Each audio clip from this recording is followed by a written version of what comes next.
What up? Got a message real quick. So many of us hear wisdom and instruction, but rather than first applying it to themselves, they focus on how it applies to others. You know what I'm talking about? And doing this, you're ignoring wisdom. And ignoring wisdom leads to repeated failures, misguided decisions, and eventually spiritual downfall, right? And that's what we want to avoid.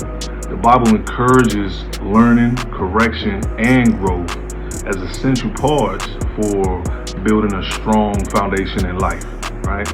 And that's what we want. We want a foundation that we can stand on and continue building on, all right? But to do this, to apply it to self, you have to have courage, right?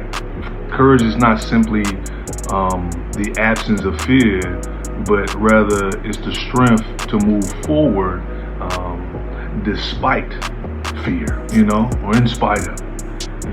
You have to trust. It's trusting in God's presence and guidance, right?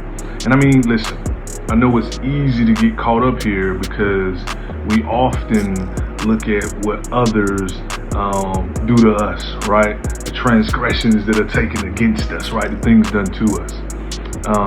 And we often fail to really look at our part in whatever it is, right? But doing that is dangerous. And why is it dangerous? Because it's an overall dangerous perspective, because it blocks and it contradicts growth. If you cannot look at yourself, if you cannot self-reflect, if you cannot listen to wisdom and instruction and see how it applies to you, man, what do you think you're gonna get out of that, right? So if we don't get it, then what happens? Oftentimes God will strip it all away, right? And not as a punishment, because He still loves us, right? But it's an opportunity for your eyes to be open to the truth, right? That you have to first take the plank out of your own eye. And what does that mean? All right, that simply means that once He strips it all away, the only thing left to do is look at and work on self. There's no other distractions. There's nobody else around. There's no fingers that can be pointed. It's just you, the mirror, and God, right? And listen, God has taken me to these depths before, so I'm not sitting here from a high and mighty seat or from a righteous perspective. I'm saying this as a message. And God has taken me to these depths not only to understand and apply it to my life, but to be qualified for these moments to speak on it. And not only speak on it, but have the empathy for those struggling with it and have the courage to say something about it. Okay? There's a saying that goes, obedience is better than sacrifice. We probably heard it, and if you haven't, if you heard it, you probably still don't even know what it means, right? So what does that really mean? It means that if you hear and understand, then you can apply and get the blessings from it. But like I mentioned earlier in this message, if you don't get it, if you don't understand, or if you just listen and apply it to somebody else, then sacrifice will probably be required. Pretty much sacrifice is always required, right?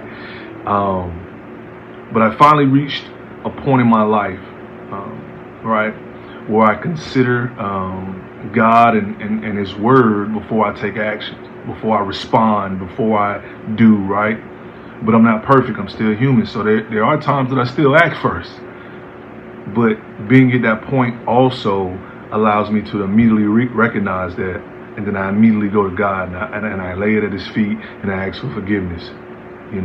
Even if I didn't do anything, wrong or too brash, I still ask for forgiveness because I did not come seeking Him first. And I think that's the point that He all wants us to live and dwell at, right?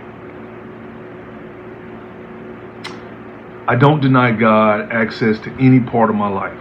I no longer put any of my or anyone else's feelings, emotions, or wants above Him. That's the place He wants us at. Total submission, God over everything. Don't deny Him access. Don't try to hide any part of your life. You already know it. Always look inward to see what you can do and how you can apply it to yourself first. That'll allow you to growth to not only take the plank out your eye, but to be able to help to assess or to move more gracefully in your walk in life, right? So I encourage you to be strong, to be prayerful, and ultimately put God over everything in your life. Wisdom and instruction. Take it in, understand it first, then you can apply it. You feel me? Just a messenger. Peace.